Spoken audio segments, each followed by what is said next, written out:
초막절이 다가오자 예수님의 동생들은 예수님께 갈릴리에만 묻혀있지 말고 유대로 가서 제자들도 좀 많이 모으고 자신을 좀 나타내 보이라 라고 핀잔을 주었습니다. 그 육신의 동생들조차도 예수님을 하나님의 아들로 믿지 않았기 때문이죠. 그러니 세상의 방법으로 세상적인 사고를 가지고 예수님에게도 그리 한번 해보십시오 라고 비아냥거렸던 것입니다. 그러나 예수님은 자신의 때, 자신의 카이로스가 아직 차지 않았다라고 말씀하시면서 자신은 올라가지 않겠다라고 말씀하셨습니다. 그래서 동생들만 예루살렘에 먼저 올려 보내셨던 것이죠.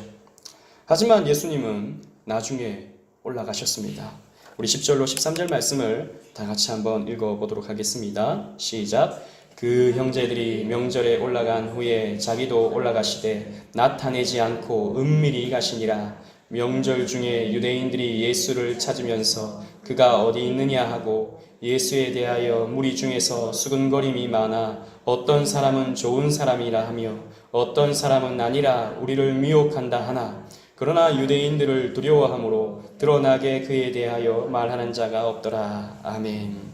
예수님께서 이렇게 은밀히 아무도 모르게 예루살렘으로 올라가시는 이유는 동생들의 요구에 따라 자신을 나타내려 예루살렘에 올라가는 것이 아니라 하나님이 정하신 율법의 예를 따라서 하나님이 정하신 그 율법에 순종하셔서 초막절을 지키기 위해 이 예루살렘에 올라가신 것이죠.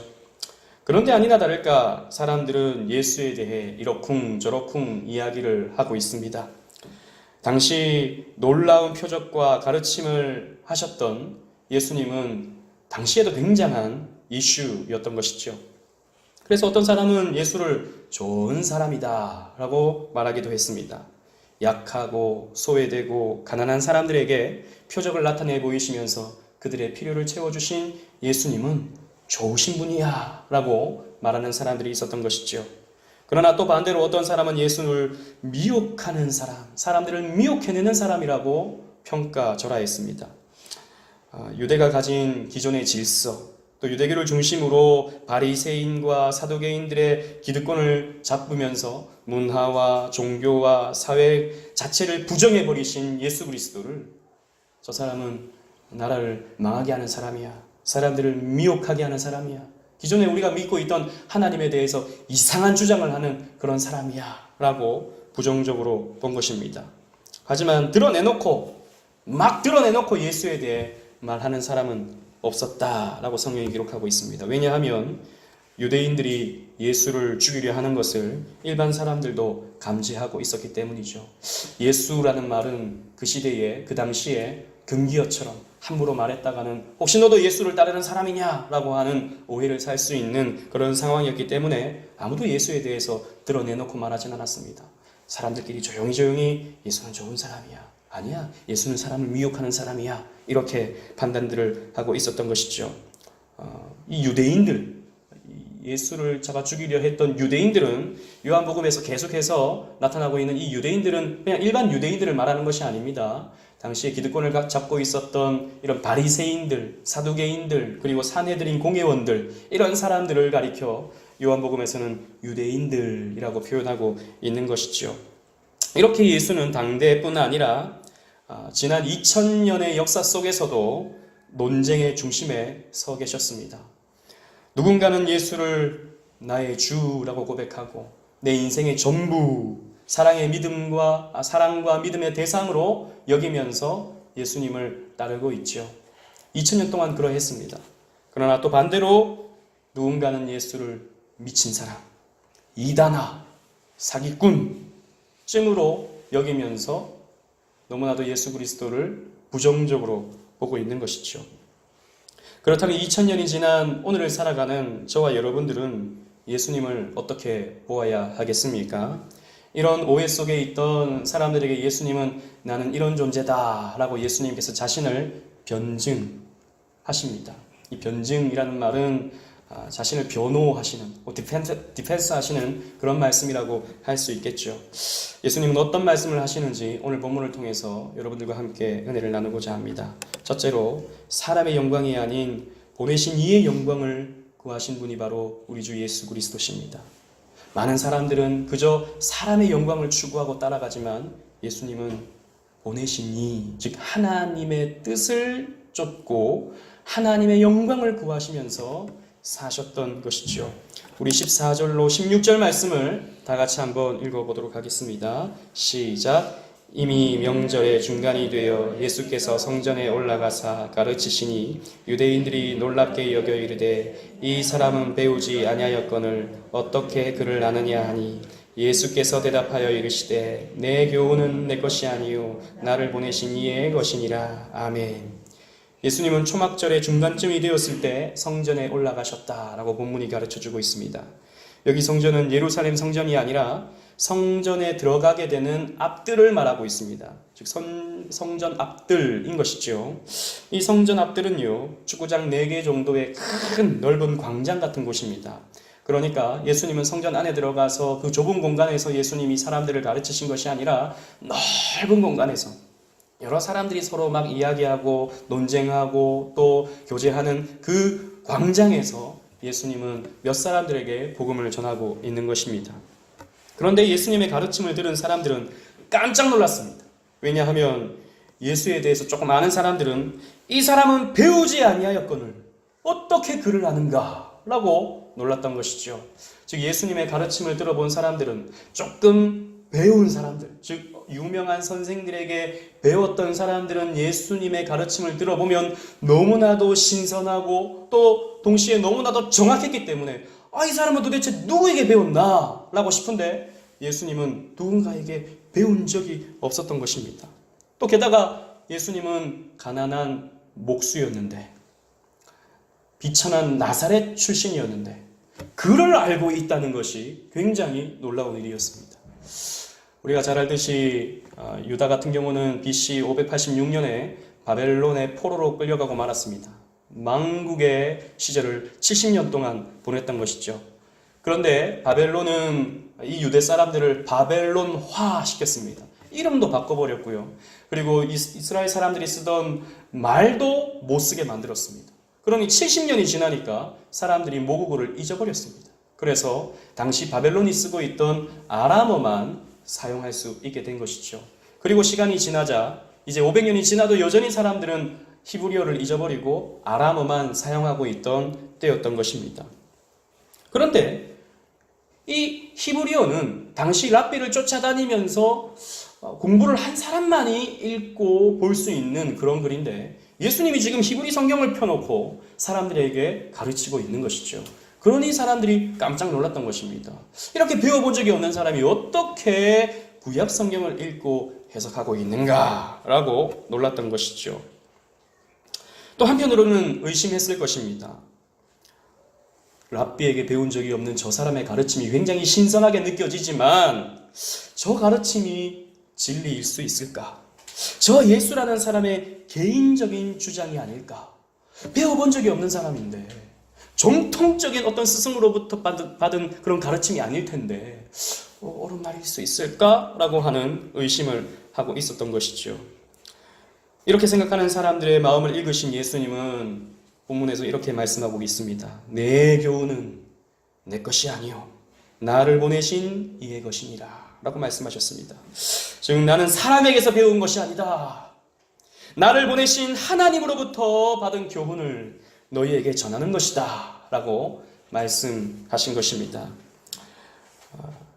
예수님의 가르침을 들은 사람들은 예수님의 초라한 배경을 보고 예수님을 판단하였습니다. 예수님은 나사렛 시골 마을 춘실인데다가 학문을 배운 적도 없는 가난한 목수였기 때문에 그의 말에는 권위가 없을 것이다 라고 여긴 것이죠. 이것이 여러분 세상 사람들의 사람을 판단하는 하나의 법칙입니다. 그 사람이 무엇을 배웠는가? 그 사람이 어떤 환경인가? 그 사람은 얼마만큼의 교회 생활을 했는가?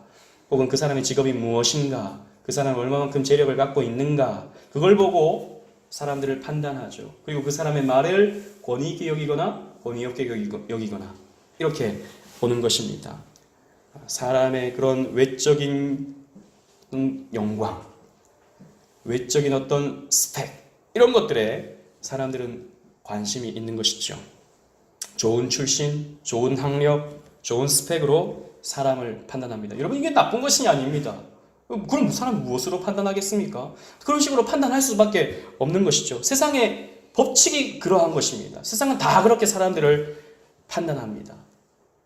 그러나 이런 세상의 판단의 기준을 가지고 하나님 나라를 판단하는 것은 잘못입니다.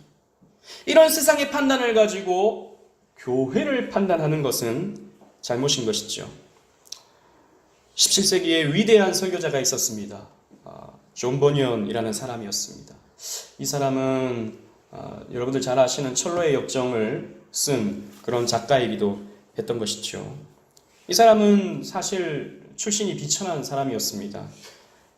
구멍난 냄비를 땜질하는 그런 땜쟁이였었던 것이죠. 그러니 공부를 제대로 한 적도 없고 여러 교회를 다니면서 목사님들로부터 배웠던 성경 공부가 그에게 있어서는 전부였습니다. 그러나 그의 설교가 얼마나 힘이 있었던지, 그의 저술, 철로의 역정 같은 책들, 죄인 괴수에게 부어진 하나님의 은혜, 이런 책들은 얼마나 영감이 있었는지 수많은 사람들의 영혼을 회심하게 만들었던 것이죠. 그래서 당시 옥스퍼드 총장이었던, 당시 최대의 지식인이라고 할 수 있는 사람들이 공부하던 그 옥스퍼드의 총장이었던 존 오웬은 늘 존 버년의 설교와 그의 글을 가까이 했습니다. 그래서 당시 잉글랜드의 왕이었던 찰스가 존 오웬에게 이렇게 말했습니다. 아니, 당신같이 공부 많이 하고 유식한 사람이 왜 그런 비천한 무식쟁이의 글을 읽고 그의 설교를 들으려고 합니까? 라고 이렇게 말하기도 했던 것이죠. 그때 존 오웬은 이렇게 말했습니다. 왕이시여, 제가 존 버년같이 설교할 수 있다면, 그리고 그렇게 글을 쓸 수 있다면 저의 모든 학식과 지식과 지위를 다 버려도 좋습니다. 저는 그와 같이 설교하길 원합니다. 저는 그와 같이 글을 쓸 수 있기를 바랍니다. 사실 존 오웬도 굉장한 사람이거든요. 제 서재에도 가도 존 오웬의 책들이 이렇게 있는데, 당시 청교도의 황태자라고 불릴 만큼 주옥 같은 저서를 존 오웬도 남겼습니다. 그러나 늘 존 버년을 부러워하고 흠모했던 것이죠. 여러분, 그렇습니다. 어떤 하나님의 나라의 법칙은 세상의 어떤 판단의 기준을 가지고 교회를, 목사를, 그 성도를 판단해서는 안 되는 것입니다. 몇 해 전에 500명 정도 모이는 어느 교회에 목사 청빙 광고를 본 적이 있습니다. 청빙 조건이 여러 가지였는데 이 조건에 해당하는 사람은 우리 교회에 청빙 지원서를 내십시오 라고 하는 광고였던 것이죠. 그런데 그 조건 가운데 여러 가지가 있었는데 좋은 내용도 있었고 제 마음에 좀 걸리는 그런 내용도 있었는데, 좀 걸리는 내용은 이런 내용들이었습니다. 조건이 이런 거예요. 300명 이상 되는 교회를 5년 이상 담임 목회한 경력이 있는 분. 한 500명 정도 목회하려면 300명 정도는 5년 이상 목회해봐야 우리 교회 목사가 될 수 있겠다라고 생각했던 것이죠. 그리고 두 번째는 외국 유학 및 박사 학위가 있는 분이었습니다. 그리고 세 번째는 나이가 45세에서 55세 사이에 해당하는 분, 그 외에 무슨 비전을 가지신 분, 무슨 은사가 있으신 분, 이렇게 몇 가지가 있었던 것 같은데, 제 눈에 띄는 것은 한 이 세 가지였습니다. 다른 목사님과 이 광고를 같이 보았는데, 그때 그 나이가 지긋하신 목사님이 그 광고를 보시더니 저한테 이렇게 말씀하셨습니다. 야, 이 지원 조건을 보니까 예수님이 지원하셔도 탈락하겠네. 그렇게 말씀을 하시더라고요. 저도 참 공감을 했습니다. 여러분, 보십시오. 300명 이상의 교회를 5년 이상 담임한 분. 예수님은 평생 사역하시고 12명의 제자만 데리고 목회를 하셨습니다. 예수님은 외국 유학은커녕 갈릴리와 예루살렘이나 왔다 갔다 하시던 게 예수님이 보시던 세상의 전부였었던 것이죠. 게다가 학문을 제대로 공부하신 적도 없던 분이셨습니다. 또 예수님은 30세에 공생애를 시작하셔서 33세에 운명을 하셨으니까 이 나이에도 해당이 안 되는 것입니다. 여러분, 예수님이 와도 탈락, 바울이 와도 탈락. 할 수밖에 없는 그런 조건이었던 것이죠. 그러나 세상적인 관점에서 보았을 때는 이 정도 돼야 우리 교회에 좀 합당한 목사쯤 되겠다라고 본 것이죠. 물론 저는 이해는 합니다만 이것이 목사를 청빙하는 조건이 되어야 하는가에 대해서는 저는 좀 반감이 있습니다. 여러분, 세상의 영광, 세상의 가치, 세상의 추구함을 교회가 닮아가게 되면 교회는 세속화되기 때문입니다. 세상이 좋아하는 스펙들, 세상이 좋아하는 조건들, 이걸 교회가 추구하게 되다 보면 교회는 세상을 닮아가는 것입니다. 제가 이 교회를 개척하기 전에도 정말 수많은 분이 저에게 외국 유학을 보냈습니다. 강 목사는 아직 젊으니까 빨리 외국 유학을 갔다 와야 된다. 제가 공부를 잘해서 그런 건 아닌 것 같고, 저에게 그렇게 고민을 하셨던 분들은 그렇게 외국 유학을 갔다 와야 청빙을 요청하는 교회에 그래도 사람들이 납득할 수 있는 조건을 채울 수 있으니까 강 목사도 빨리 미국 가서 유학하고 오라고. 저한테 정말 많은 목사님들이 그렇게 이야기를 했습니다. 실제로 여러분, 미국 필라델피아에 가면 보수적인 신학교들이 많이 있습니다. 웨스트민스터, 비브리컬, 페이스 신학교, 이런 신학교들이 이 미국 동부에 모여 있죠. 여기 가면 한국 학생들이 바글바글합니다. 왜? 한국에서 목회를 하려면 적어도 무슨 박사 가운은 입고 와야 우리 교회 목사님으로 오십시오 라고 말해주니까 다 목사님들이 돈이 없고 어떻게 돼도 미국에 가서 거기서 박사 가운 하나 걸치고 와야 되기 때문이죠. 심지어 여러분, 이 필라델피아의 신학교들은 이런 말도 있습니다. 한국 학생이 없으면 신학교 운영이 안 된다. 왜? 미국 사람들은 점점 이제 신학교를 안 가거든요. 그러니까 미국 학생들만으로는 학교 운영이 안 되니까 가장 많이 오는 데가 한국이에요. 한국의 이 목사님들이, 전도사님들이 얼마나 외국 유학을 많이 오는지 한국 학생들이 아니면 운영이 안 된다는 거예요. 심지어는 여러분, 그런 유수한 외국에 있는 이 신학교들은요, 웬만한 신학교들은 다 한국어 과정이 있습니다. 그래서 외국 유학 갔다 오는 목사님, 제가 다 유학 갔다 오신 분들을 비하하는 것은 아닙니다. 그런데 외국 유학 갔다 왔으면 우리는 미국말로 수업을 듣고 미국말로 레포트를 낸다고 생각하지만 아닙니다. 한국말로 수업 듣고요, 한국말로 레포트 내고 다 합니다. 그런데 이 한국에 있는 성도들이 목사님을 부를 때 외국에서 유학 갔다 왔구나, 이 사람은 더 실력이 있겠구나 라고 세상적인 관점으로 목사를 판단하고 청빙을 하니까 다 목사들이 그런 스펙에만 지금 열을 올리고 있는 것이죠. 제대로 공부를 하려면 영어 실력이 또 탁월해야 하고, 그런 영어 실력뿐만 아니라 이런 철학적인 것이나 사회학적인 것이나 인문학적인 배경 지식이 탁월해야 함에도 불구하고 오늘날에는 학교 운영들이 다 어렵다 보니까 쉽게 학위를 남발하는 시대지 않습니까? 특히 이런 신학 부분에 있어서는 더 그러한 것들이 현실입니다. 세상에 만들어 놓은 세상의 영광을 추구하는 것이 교회에 그대로 적용되고 있는 것이죠. 비참한 것입니다.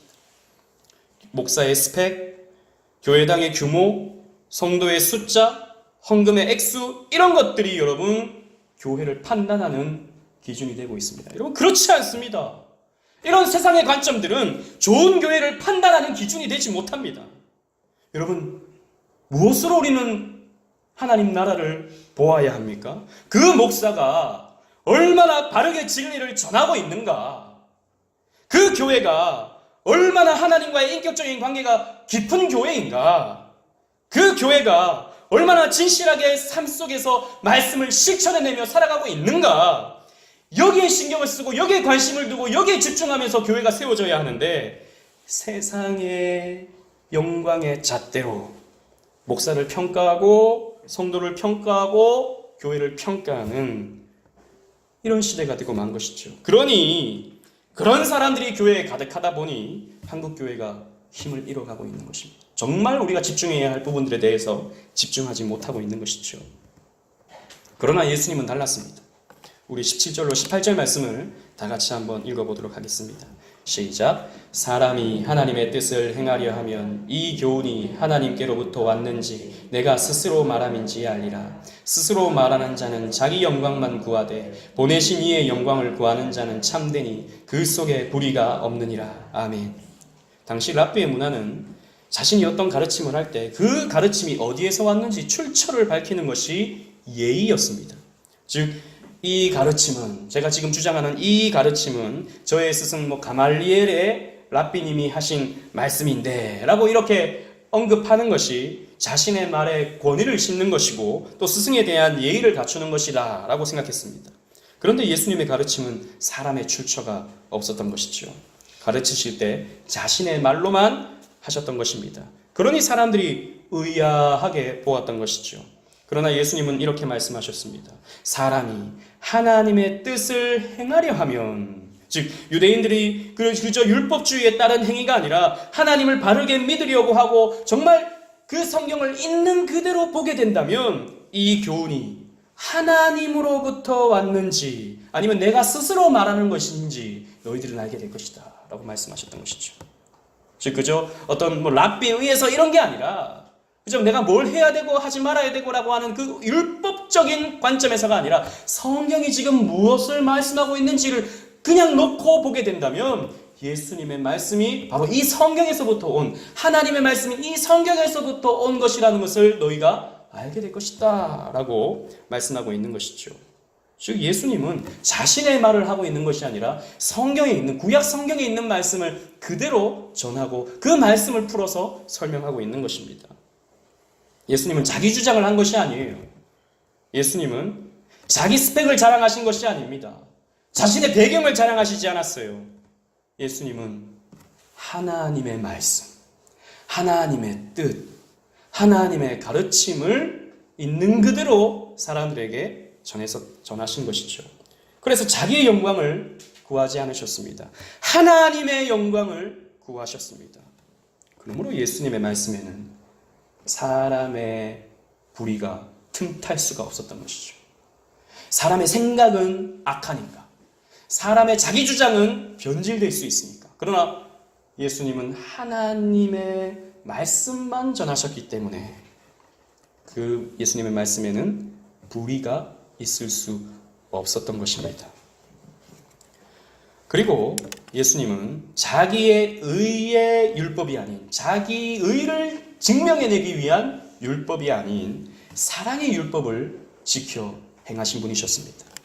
우리 19절로 20절 말씀을 다 같이 한번 읽어보도록 하겠습니다. 시작. 모세가 너희에게 율법을 주지 아니하였느냐? 너희 중에 율법을 지키는 자가 없도다.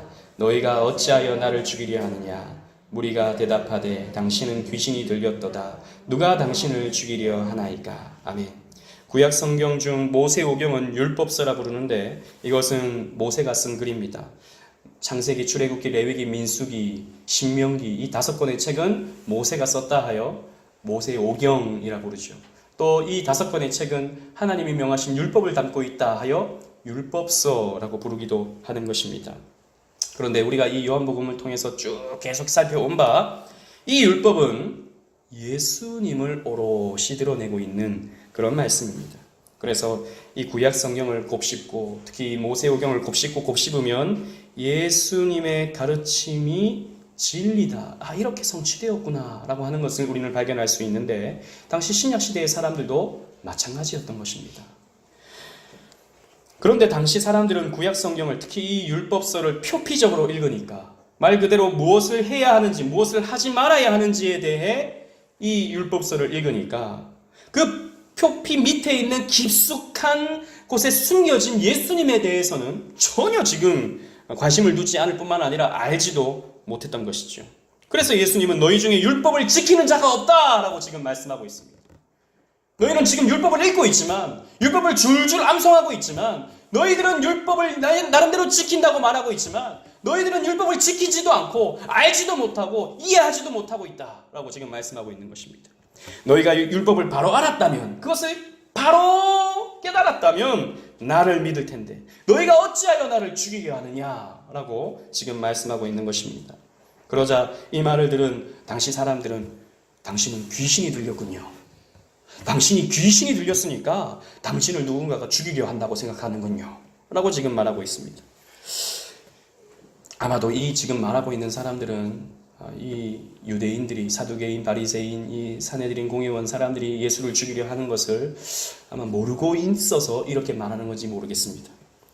또 하나의 가능성은 예수의 말을 듣고 있던 유대인 중에 한 사람이 마음이 뜨끔해서 내가 죽이려고 하는 거 어떻게 알았지? 이렇게 깜짝 놀라서 당신 귀신 들렸군요. 당신을 누가 죽이려고 합니까? 라고 지금 이렇게 말하고 있는지도 모르겠습니다. 분명한 것은 이렇게 말하는 사람은 예수님을 귀신 들렸다 라고 말하고 있는 것입니다. 즉 예수님의 주장에 대해서 반대를 하고 있는 것이죠. 우리 21절로 24절 말씀을, 이에 대한 예수님의 대답을 한번 살펴보도록 하겠습니다. 시작. 예수께서 대답하여 이르시되 내가 한 가지 일을 행하매 너희가 다 이로 말미암아 이상히 여기는도다. 모세가 너희에게 할례를 행했으니 그러나 할례는 모세에게서 난 것이 아니요 조상들에게서 난 것이라. 그러므로 너희가 안식에도 사람에게 할례를 행하느니라. 아멘. 우리 23절부터 24절도 다 같이 읽겠습니다. 시작. 모세의 율법을 범하지 아니하려고 사람이 안식일에도 할례를 받는 일이 있거든 내가 안식일에 사람의 전신을 건전하게 한 것으로 너희가 내게 노여워하느냐. 외모로 판단하지 말고 공의롭게 판단하라 하시니라. 아멘. 예수님은 유대인들이 자기를 죽이려 하는 이유에 대해서 이렇게 지금 설명하십니다. 내가 한 가지 일을 행하매 너희가 다 이로 말미암아 이상히 여기는도다 라고 말씀하셨죠. 이 일은 우리 요한복음 5장에 기록된 38년 된 병자를 안식일에 고치신 그 사건을 말하고 있습니다. 예수님은 안식일에 병자를 고치셨다는 이유로 유대인들은 예수님을 핍박했습니다. 안식일을 범했다라고 하는 제목을 가지고 예수님을 죽이려 하고 있는 것이죠. 우리 말씀을 한번 찾아보겠습니다. 5장 15절 16절인데요. 앞에 있는 자막을 보시고 다 같이 읽겠습니다. 시작. 그 사람이 유대인들에게 가서 자기를 고치신 이는 예수라 하니라. 그러므로 안식일에 이러한 일을 행하신다 하여 유대인들이 예수를 박해하게 된지라. 안식일에는 아무것도 하지 말아야 되는데, 일을 하면 안 되는데 병자를 고쳤다. 누가? 예수가 병자를 고쳤다. 그러니 당신은 안식일을 범했다. 이 사계명 안식일을 기억하여 거룩히 지키라고 말씀하셨는데 당신은 안식일에 일했으므로 당신은 죽어 마땅하다라고 말하고 있는 것이죠. 그런데 예수님은 유대인들의 모순을 이렇게 지적하십니다. 할례를 예를 들어서 말씀하고 있죠. 여러분, 할례는 우리가 잘 알다시피 아기가 태어나면 난지 8일 만에 받아야 하는 구약의 성례였습니다. 숫자 7은 하나님의 완전수를 의미하죠. 그 첫째, 둘째, 셋째, 넷째 날, 일곱째 날이 어떤 날입니까? 안식일입니다. 그 안식 후 첫날에 그 난지 8일 만에 태어난 아기의 생식기의 표피를 베어서 하나님의 언약의 자녀다라고 하는 인치는 구약의 성례였던 것이죠. 즉 이 아이는 안식 후 첫날, 즉 예수께서 죽었다가 다시 부활하시는 날. 그래서 표피라고 하는 것은 그 생식기는 생명의 셈인데 그 생식기의 표피를 베어버림으로 생명이 단절되었다가 하나님의 은혜로 다시 살아나는 것을 표현하는 것이 바로 이 할례거든요. 그래서 난지 8일 만에 안식 후 첫날에 받게 되는 것입니다. 그러나 아이가 안식일에 태어났다고 생각해 보십시다. 안식일이 아니라 금요일에 태어났다고 생각해 보십시다. 구약의 금요일에. 구약은 안식일이 토요일이었으니까. 그 금요일에 태어난 아기가 난지 8일 만에는 언제입니까? 토요일이 되죠. 구약의 안식일은 토요일이니까 이날에 어떻게 해야 됩니까? 아이를 할례를 해야 됩니까? 하지 말아야 됩니까? 안식일에는 아무 일도 하지 말아야 된다라는 하나님의 율법이 있죠. 그리고 난지 8일 만에 아이의 표피를 베어야 한다라고 하는 또 하나님의 율법이 있죠. 이 율법이 서로 충돌하는 것입니다. 이에 대해서 어떻게 봐야 하는가? 그래서 고대 랍비들은요, 나름대로 다 연구를 했습니다. 고대 문헌 미시나라고 하는 책을 보면요, 안식일의 엄격한 규례도 능가하는 할례는 위대한 일이다 라고 하는 글귀가 있습니다.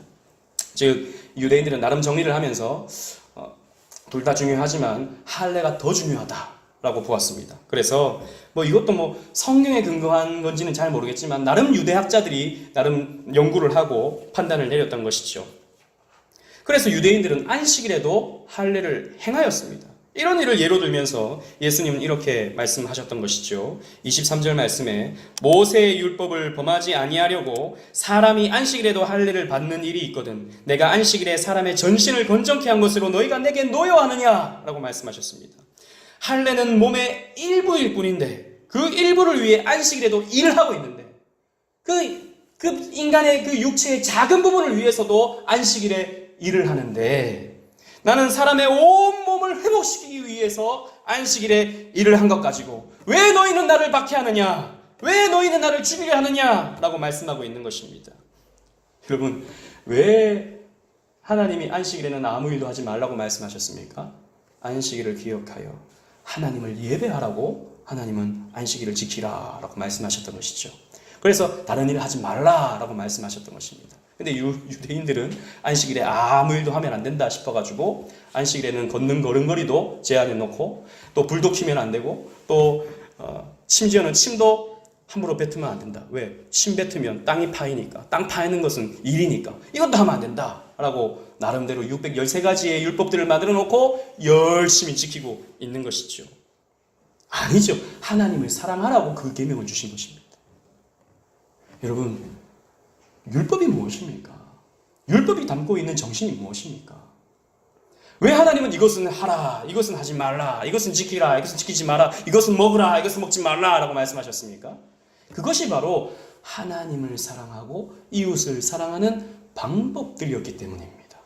우리 마태복음 22장 37절로 40절 우리 예수님께서 율법을 어떻게 말씀하고 있는지 다 같이 한번 읽어보겠습니다. 시작. 예수께서 이르시되 내 마음을 다하고 목숨을 다하고 뜻을 다하여 주 너의 하나님을 사랑하라 하셨으니 이것이 크고 첫째 되는 계명이요 둘째도 그와 같으니 내 이웃을 내 자신같이 사랑하라 하셨으니 이 두 계명이 온 율법과 선지자의 강령이니라. 성경에 뭐라 기록되었느냐? 하나님을 사랑하고 이웃을 사랑하라 하지 않았느냐. 즉 1계명부터 4계명까지는 하나님을 사랑하는 방법, 5계명부터 10계명까지는 이웃을 사랑하는 방법이라고 하지 않았느냐. 이것이 온 율법, 즉 모세 오경이 가르치고 있는 핵심이다. 또 온 선지자들, 그 시가서를 비롯한 선지서들이 다 담고 있는 알맹이다. 즉 하나님 사랑, 이웃 사랑이다. 하나님을 사랑하기 위해서 이 모든 계명들이 필요한 것이다. 이웃을 사랑하기 위해서 이 모든 계명들이 필요한 것이다. 말씀하신 것이죠. 그런데 유대인들은 지금 어떻게 이 율법을 지키고 있습니까? 이 율법을 열심히 지켜서 자기를 자랑하는 거예요. 나는 이 율법도 지킬 줄 알고 나는 저 율법도 지킬 줄 알고 나는 하나도 하나님이 금한 것들은 하나도 행한 적이 없는 어릴 때부터 너무나도 하나님 말씀대로 살아온 하나님의 사람이야 라고 자기를 자랑하는데 이 율법을 사용하고 있는 것이죠. 하나님을 사랑하는 것이 아니라 자기를 사랑하고 있었던 것입니다. 또 하나님은 이웃을 사랑하라고 이 계명들을 주셨는데 이 계명을 가지고 저 사람은 저 계명도 어기고 있네. 저 사람은 저 계명도 지키지 못하고 있네. 아이고 하나님을 지금 10년째 믿고 있고 20년째 믿고 있는데 왜 아직도 청명적골인가? 라고 판단하면서 그 사람들을 무시하는 도구로서 이 율법을 사용하고 있더라는 것이죠. 즉 이웃을 사랑하는 것이 아니라 이웃을 정죄하는 도구로서 이 율법을 사용하고 있더라는 것입니다. 그러니 예수님이 지금 이 사람들에게 뭐라고 말씀하십니까? 너희 중에 율법을 지키는 자가 하나도 없다 말씀하셨죠. 사람들이 깜짝 놀랐을 것입니다. 아니 예수님 무슨 말씀입니까? 우리가 어릴 때부터 이 계명 하나하나 613가지 하나도 빠짐없이 다 지켜 행했는데 나보고 하나도 안 지켰다고요? 이게 무슨 말씀입니까? 라고 말했을 것입니다. 예수님은 이 율법의 본질, 이 율법의 의도, 이 율법의 의미를 갖고 지금 말씀하고 있는 것이죠. 그러므로 예수님은 외모로 사람을 판단하지 말고 공의롭게 판단하라 라고 말씀하셨습니다. 겉으로 누가 율법을 어기고 있는가, 지켰나 이런 걸로 판단하지 말고 그 의미가 무엇인지를 보고 그 의미에 합당하게 판단하라 라고 말씀하고 있는 것이죠. 그리고 예수님 보고 율법 어겼다 이런 식으로 함부로 예수님의 어떤 외적인 모습을 보고 판단하고 예수님을 정죄하려고 하지 말고 예수님이 가르치고 있는 그 본질, 율법이 가르치고 있는 이 본질이 무엇인지를 알고 나를 판단해라 라고 예수님은 말씀하고 있는 것이죠. 그래서 여러분 우리가 교회 생활하면서 정말이지 빠지기 쉬운 우리의 신앙의 함정 가운데 가장 중요한 것 중에 하나가 남을 판단하는 것입니다. 내가 교회를 좀 오래 다녔다고, 내가 교회 봉사 조금 많이 한다고 다른 사람들의 신앙을 함부로 판단하고 그 사람들의 신앙 인격을 함부로 훼손하는 일은 결코 없어야 되는 것이죠. 우리 교회는 뭐 그런 분들이 없죠. 우리 교회는 그런 분들이 없습니다. 큰 교회 가면 그런 일들이 간혹 일어납니다. 그래서 조금 싸움이 일어나면 너 이 교회 다닌 지 얼마나 됐어? 다 이렇게 말하는 것이죠. 내가 이 교회 지금 20년째 다니고 있는데 이제 뭐 3년쯤 된 사람이 말이야 감히 이런 식으로 판단하는 것이죠. 그리고 우리는 언제나 하나님 말씀을, 제가 여러 번 말씀드렸지만 언제나 우리는 하나님 말씀을 나를 향한 말씀으로 여겨야 됩니다. 나를 향한 말씀. 근데 우리는 언제나 다른 사람을 향한 말씀으로 말씀을 적용하죠. 그래서 야, 목사님 들었지? 목사님 말씀 들었지? 제발 좀 그렇게 좀 해. 이렇게 늘 적용합니다. 혹은 목사님 말씀 들으면 저 집사는 이때 딱 목사님 말씀 잘 들어야 되는데 딱 보고 있으면 졸고 있으면 아이고 이 말씀을 꼭 들어야 되는데 저 집사는 왜 졸고 앉아있냐고 이렇게 우리는 또 판단하고 있죠. 아닙니다 여러분. 늘 우리는 하나님 말씀을 나 자신에게 적용해야 됩니다. 다른 사람 들을 거 없습니다. 내가 듣고 내가 믿고 내가 순종해야 되는 것입니다. 다른 사람은 하나님께 맡기는 것이죠.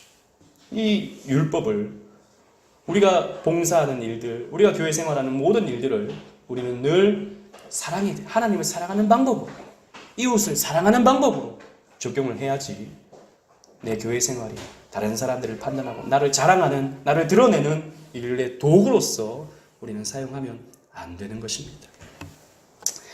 사랑하는 오직은혜 교회 성도 여러분, 최근에 서울 강남 대치동의 어느 유명한 교회가 패싸움이 일어났다라고 하는 것을 여러분 뉴스나 신문을 통해서 본 적이 있을 것입니다. 그 교회는 제가 나름 존경했던 목사님이고 제가 나름 참 좋은 교회다라고 판단했던 교회였습니다. 목사님의 학식이 대단하시고 그 목사님이 제가 알기로 칼빈주의 신학회 회장도 오래 하셨습니다. 신학적으로도 굉장히 깔끔하신 그런 분이십니다. 서울 강남에 여러분 김포 말고 저 강남에 땅값이 얼마나 비싼 줄 아시죠? 거기에 정말 위용 있는 교회당을 건축한 교회입니다. 그래서 몇천 명이 들어가서 예배드릴 수 있는 그런 곳입니다. 세상적인 관점에서 본다면 참 영광스러운 교회죠.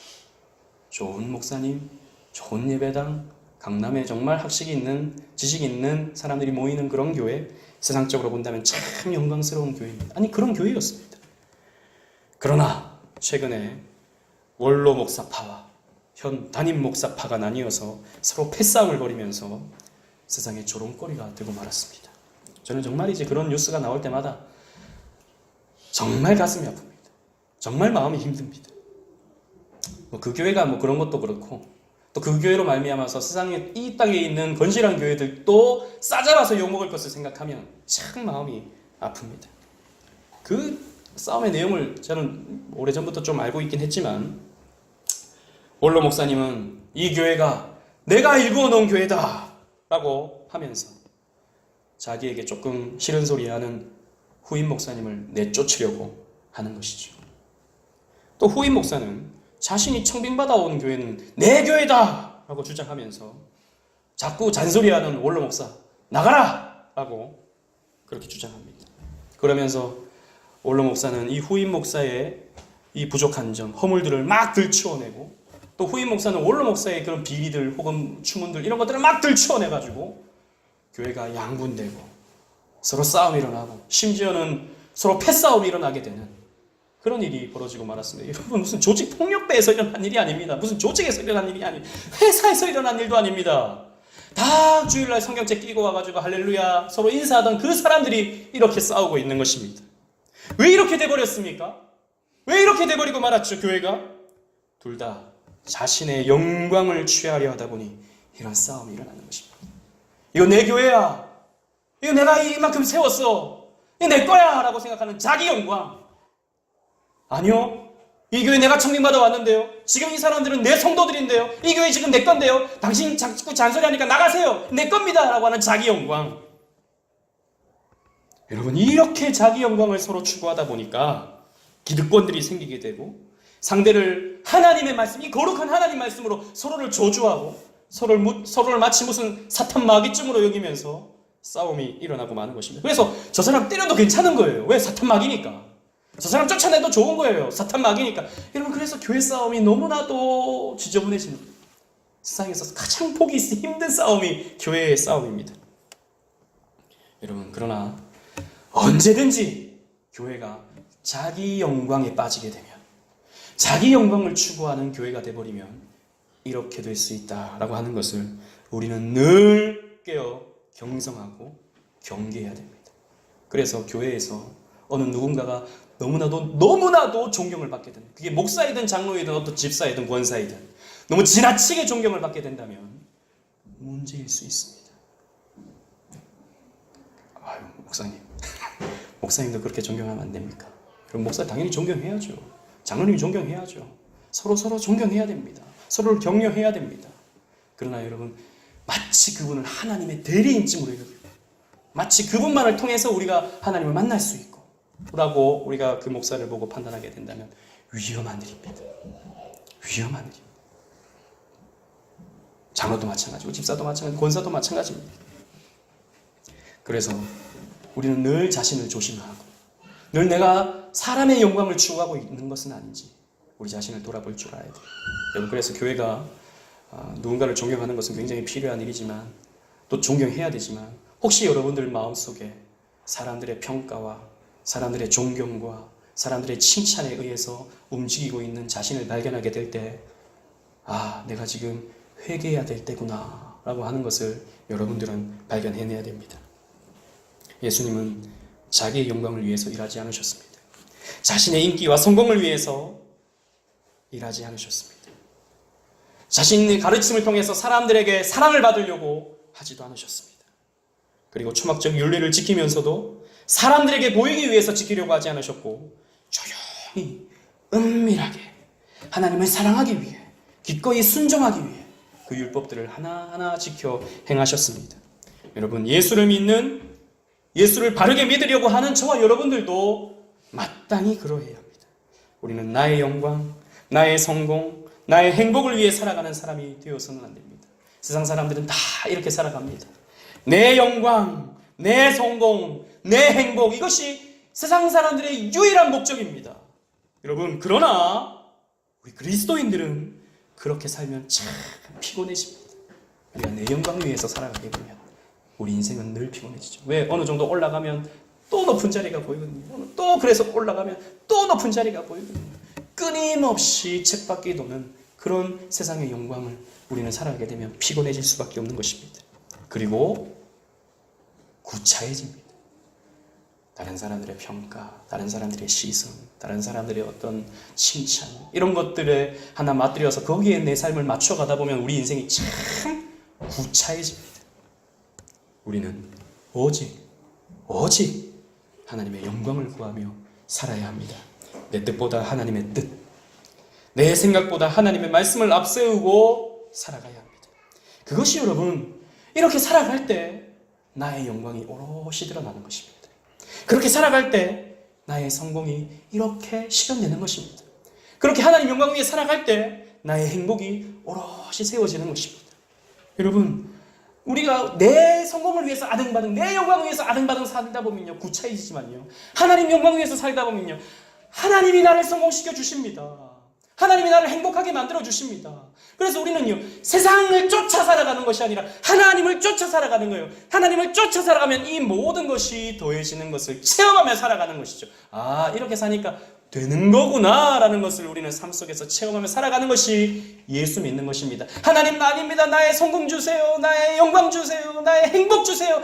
이것만을 놓고 살아가게 되면 인생이 구차해지고 우리의 신앙은 기복주의로 갈 수밖에 없게 되고 우리의 신앙은 신비주의로 갈 수밖에 없게 되고 우리 신앙은 인물주의로 갈 수밖에 없는 것이죠. 예수님이 다 격리하신 것들. 여러분, 오직 하나님의 영광을 위해서 신앙생활 하실 뿐만 아니라 하나님의 영광을 위해서 먹든지 마시든지 무엇을 하시는 예수님처럼 그렇게 살아가시는 저와 여러분들 되시기를 주님 이름으로 축원합니다. 아멘.